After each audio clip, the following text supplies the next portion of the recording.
ऐसे कई लोग हैं जो किसी वजह से जहाँ पे ट्रेनिंग होती है उस जगह तक पहुँच नहीं पाते हैं, या तो उनके पास साधन नहीं है या समय नहीं है या दोनों नहीं है।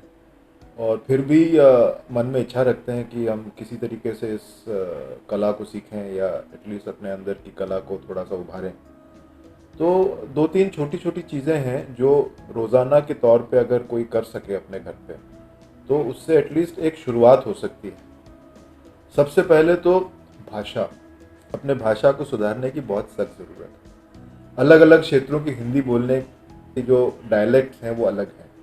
तो ज़रूरी नहीं है कि आपको हर बार कोई जो अगर एक्टिंग का असाइनमेंट मिले तो जिस प्रांत से आप हैं उसी प्रांत के एक कैरेक्टर का पार्ट मिले जहाँ पे फिर जिस तरीके से आप बोलते हैं वो चल जाएगा।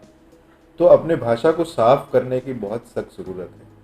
और वो आजकल यंगस्टर्स अखबार पढ़ते नहीं। जहाँ तक मेरी सलाह है तो एक हिंदी का अखबार हफ्ते में एक बार खरीदें, या जो भी जितनी बार आप खरीद सकते हैं। और उस हिंदी को के अखबार को आप अपने कमरे में या जहाँ पे भी आपके पास जगह है उसको थोड़ा ज़ोर ज़ोर से पढ़ें और अपनी ज़बान को साफ करने का एक प्रयास शुरू करें। उसके अलावा अपनी आवाज़, हम सब लोगों को एक आवाज़ भगवान ने दी है। जैसे हमारे हाथ के निशान होते हैं जो यूनिक होते हैं, वैसे ही हमारी आवाज़ भी यूनिक होती है। मगर उस आवाज़ को साफ रखने के लिए ऐसी कई एक्सरसाइजेज हैं जो आपको ऑनलाइन शायद मिल सकती हैं। तो आवाज़ और भाषा, ये दो चीज़ों पे तो बिल्कुल रोज़ाना अगर आप 10-10 15-15 मिनट भी लगाएं। जो लोग अगर योगा और एक्सरसाइज में थोड़ा टाइम लगाते हैं तो उसी तरीके से इस चीज़ पे भी अगर करें तो एक शुरुआत तो होगी। और फिर अपनी अंदर की काल्पनिक फैकल्टी, इमेजिनेशन को आप अपने माहौल में उस चीज़ को डेवलप कर सकते हैं। तो अपने रोज़ाना के दिनचर्या में से कोई भी एक रूटीन जो आप करते हैं, चाहे वो छोटी सी छोटी बात हो, दातुन करना या दांत बनना, अब वही चीज़ क्योंकि आप रोज़ाना करते हैं तो उससे आप वाकिफ हैं, राइट। उसी चीज़ को अगर आपने इमेजिन करके उसी डिटेल में करना हो तो वो कैसे करेंगे?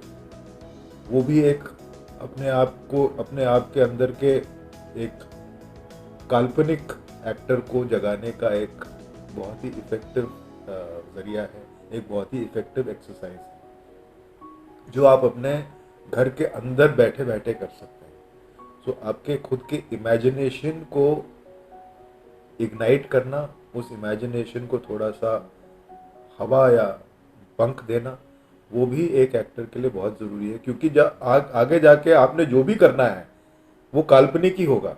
आप थिएटर में बैठ के सुपर हीरो की फिल्म देखते हैं, वो भी काल्पनिक फिल्म है, मगर उन 2 घंटों के लिए आप उस सुपर हीरो को मानते हैं कि अगर होता ऐसा सुपर हीरो तो ऐसा ही होता। अब वो एक राइटर, एक डायरेक्टर और एक एक्टर की कल्पना में बिलीफ का नतीजा होता है। वो लोग उस चीज़ में यकीन करते हैं कि हाँ, मैं वाकई एक स्पाइडरमैन हूँ या मैं एक वाकई सुपरमैन हूँ, ताकि फिर एक ऑडियंस को भी लगे कि हाँ, एक सुपरमैन अगर होता तो ऐसा ही कुछ होता, right. So it's all about imagination and more importantly believing in that imagination. तो एक एक्टर को खुद बिलीव करना बहुत ज़रूरी होता है, तभी जाके एक ऑडियंस भी उसको देख के बिलीव करना शुरू करेगी। सो ये छोटी छोटी एक्सरसाइजेज हैं, भाषा को सुधारना, अपनी आवाज़ पे काम करना और अपने इमेजिनेशन पे काम करना। आपके दिनचर्या में से कोई भी एक चीज़, एक्टिविटी को आप चुनिए और उसको इमेजिनेशन के ज़रिए उस चीज़ को करिए। आपकी इमेजिनेशन के ज़रिए उस चीज़ को करिए तो धीरे धीरे आपको एटलीस्ट इतना तो समझ में आएगा कि जो चीज़ आपको एक पर्दे पे दिखती है, जो आपको बहुत आसान लगती है और आपकी क्यूरियोसिटी को बढ़ाती है, उसी को जब आप खुद करना शुरू करते हैं तो जितनी आसान वो लग रही थी उतनी आसान है नहीं। और उससे ये भी आपको समझ में आएगा कि हाँ, मुझे किसी ना किसी एक ऐसे मेंटर या गुरु या कोई एक ऐसा व्यक्ति हो जो मुझे एटलीस्ट एक फीडबैक दे सके, जो मैं कर रहा हूँ उसकी एक एनालिसिस दे सके, जिससे मेरी अंदर की ये तो समझ में आए कि मैं कितना सही कर रहा हूँ या नहीं कर रहा हूँ। या मुझे और क्या करने की ज़रूरत है, वो धीरे धीरे तभी उभर के आएगी और तभी आपको लगेगा कि हाँ, मुझे ट्रेनिंग की ज़रूरत है।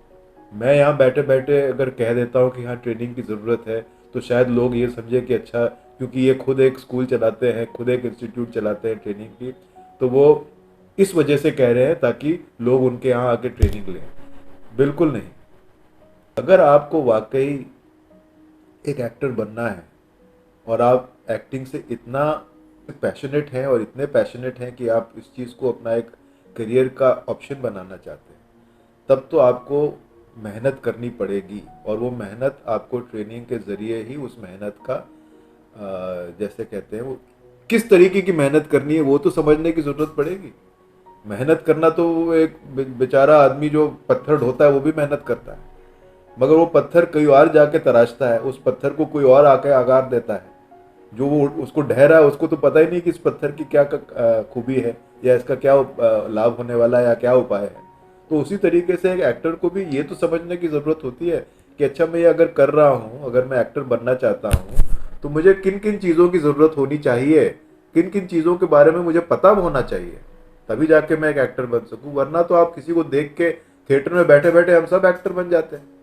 वैसे ही कोई क्रिकेट मैच को देख के कोई क्रिकेटर नहीं बन जाता, बाहर बैठ के आसान लगता है, अरे यार ये बॉल को इस तरीके से मारना चाहिए था, तो थिएटर में भी बैठ के अरे नहीं यार इसकी एक्टिंग मुझे पसंद नहीं आई। बट वो कहना बहुत आसान है, बट ये समझ लेना कि अच्छा उसको क्या क्या करना पड़ा होगा यहाँ तक पहुंचने के लिए। तब जब आप उसी चीज को उस नजरिए से देखते हैं, तब आपका रुख बदलता है, तब आपको उस चीज को देखने का एक नजरिया भी बदलता है।